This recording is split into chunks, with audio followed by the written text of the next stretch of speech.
Welcome back to the Deep Dive. Today we are shortcutting you straight to the heart of, well, what might be the single most effective philosophy for self-improvement. Yeah, it's this idea that massive results, they don't come from massive effort. Right, they come from these tiny, consistent daily habits. We've synthesized the best sources out there on behavior change to give you a really actionable roadmap. And it's so counterintuitive, isn't it? We're all conditioned to think that big change needs some big, painful sacrifice. Totally. But if you really want to get ahead, you don't need a sudden breakthrough. You just need an intentional, tiny system that guides you to refine those small, almost invisible daily habits. That brings us straight to the famous math behind all of this, the 1% rule. We hear it all the time, just get 1% better every day. But, I mean, how big of a deal is that, really, over the long haul? Well, this is what's so fascinating because our intuition it totally fails us here. We don't notice a 1% improvement today. No, or even tomorrow. Or even next month. But if you manage to improve by just 1% every single day for a whole year, by the time that year ends, you are 37 times better than when you started. 37 times. That is the compounding effect of habits. That is a truly astonishing number. Okay. But I think that also explains why so many people quit, right? Because I start today, I don't feel 37 times better next week. Exactly. You hit what they call the valley of disappointment. In those early days, the results are, well, they're invisible. You put in the work, but nothing seems to change. And you think this isn't working? People wrongly conclude the system is broken and they quit. They never make it to that point where the curve just shoots up exponentially. And that's why the focus has to be on the system itself, not the immediate result. And that's the real challenge for you, the listener. How do we build that resilient system that keeps us going through that initial dip? So our mission today is to distill this simple, actionable framework for building good habits and, just as important, systematically getting rid of the bad ones. And we have to start by accepting why those huge goals we set for ourselves, why they so often fail. Oh, that's so relatable. Yeah. Last year, I got this idea in my head that I needed to be a runner, like instantly. So I signed up for a 5K, and I tried to run the entire distance on day one. Oh, no. I was sore for 3 days, I felt totally discouraged, and I think I threw my shoes in the closet by week 2. It was a total failure. And that's the predictable outcome. Of course it is. When pain of starting is that high, because the goal is just huge and intimidating, your brain's natural defense is to find the path of least resistance. Which is quitting. Which means quitting, yeah. So let's contrast that with the fitness analogy from the source material.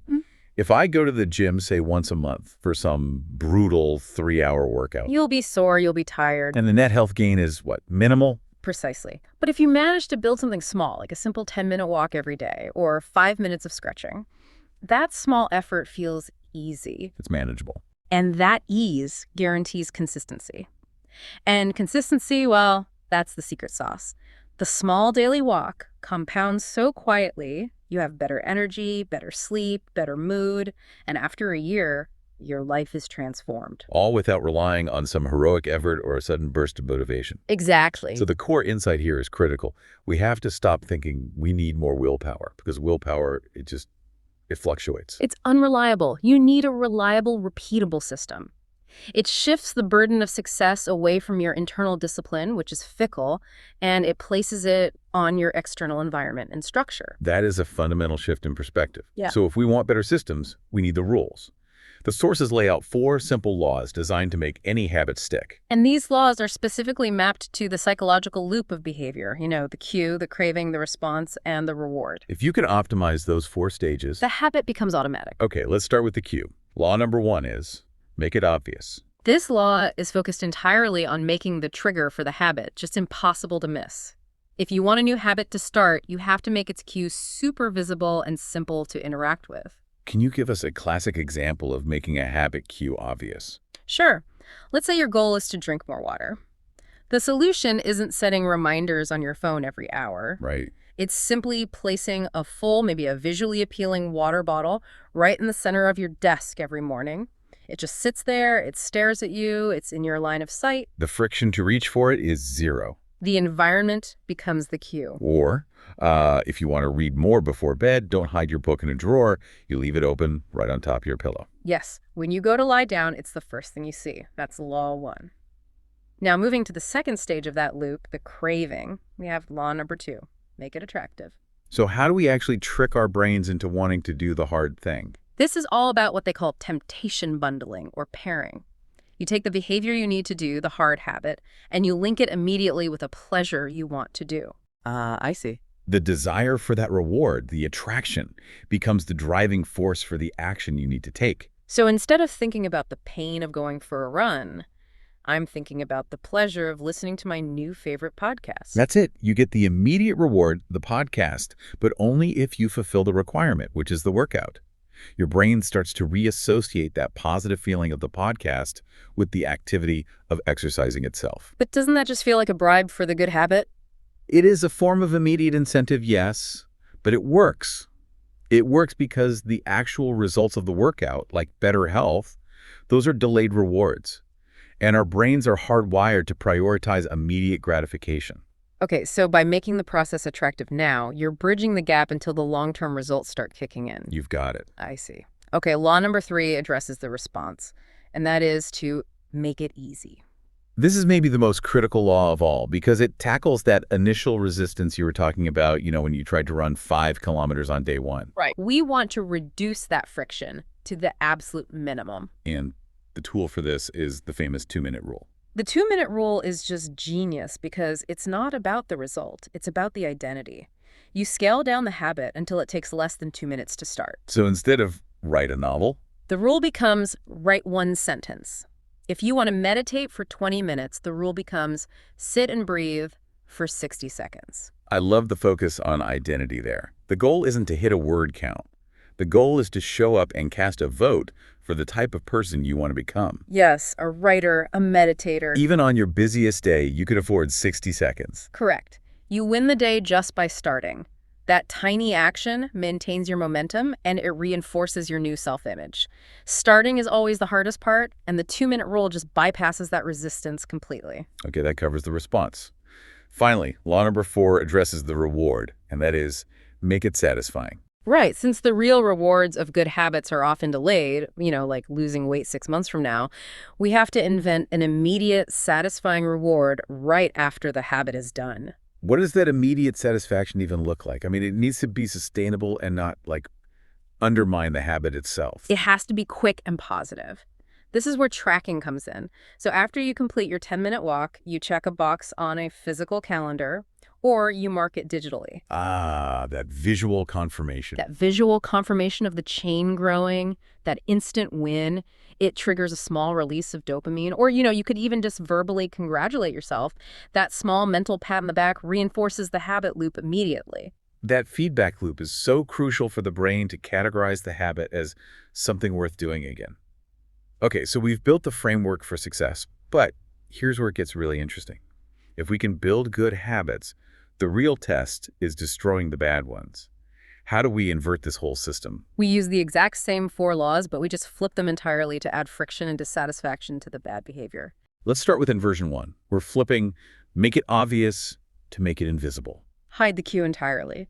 The biggest bad habit for so many of us today is just excessive smartphone scrolling. For sure. The cue is the phone itself, notification sound, the app icon.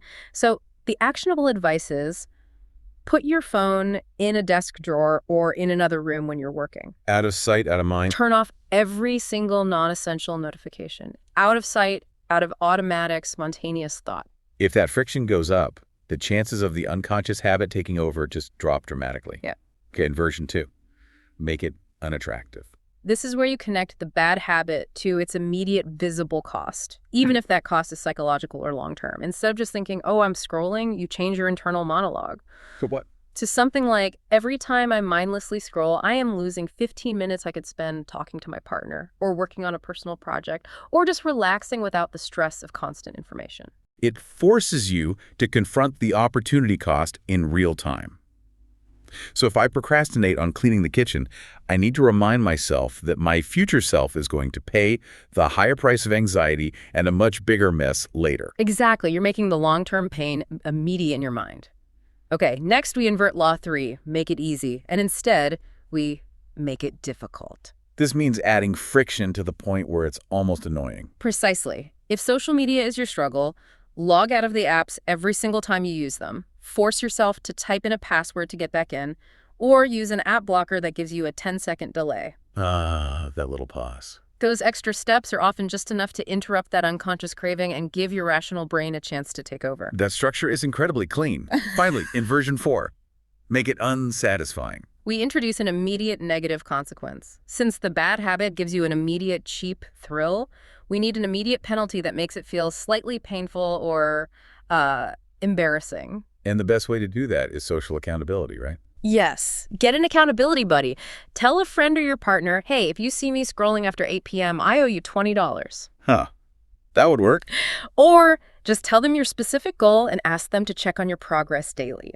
The slight feeling of embarrassment or the need to report a failure is often enough to push you back on track and make the bad habit immediately unsatisfying. We have the system for building and for destroying habits, but consistency that remains the true differentiator.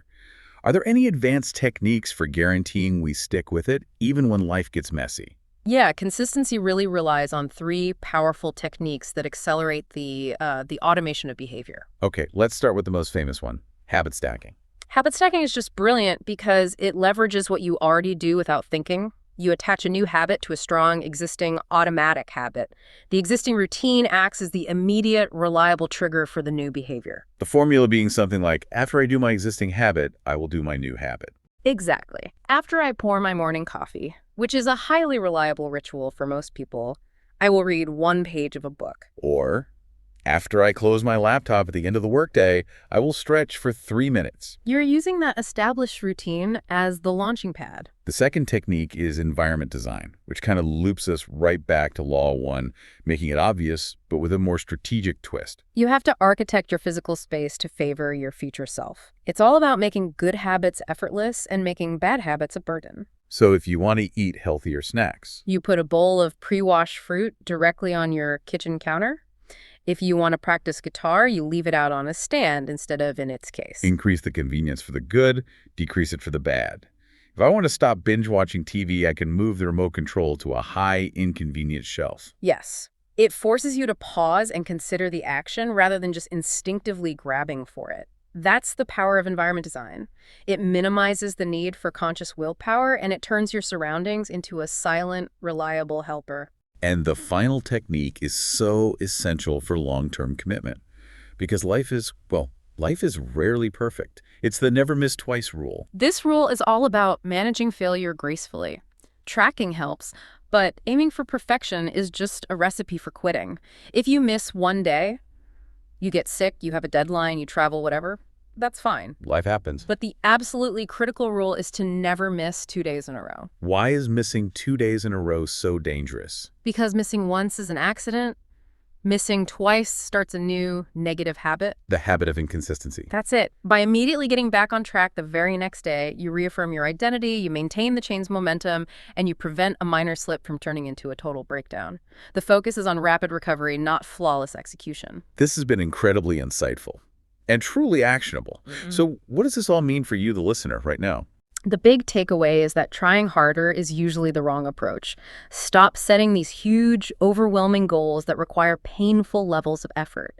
Instead, focus your energy on building tiny, consistent systems and using the 4 laws deliberately. Your life improves bit by bit. Not because you found some mythical source of motivation, but because you structure your behavior in a smarter way. You don't need to try harder. Yeah. You need to structure your life smarter. Start super small, prioritize consistency over intensity, and just watch those tiny shifts in behavior translate into genuinely significant long-term results. The biggest resistance is always just getting started. If we can get you to overcome that initial hurdle, the compounding effect takes over and it does the heavy lifting for you. So here's my direct challenge to you. We just discussed the 2-minute rule. What is one tiny habit you can implement right now, today? Not tomorrow, not next week, right now. Can you walk around the block once? Can you put that water bottle on your desk? Can you read just 1 sentence? Pick one, do it immediately, and keep that tiny promise to yourself. Prove you are the type of person who follows through. Start small, stay consistent. That is the true secret to massive, lasting change. Thank you for diving deep with us today. We encourage you to apply this knowledge immediately and start your own compounding journey. Take care, and we'll see you in the next deep dive.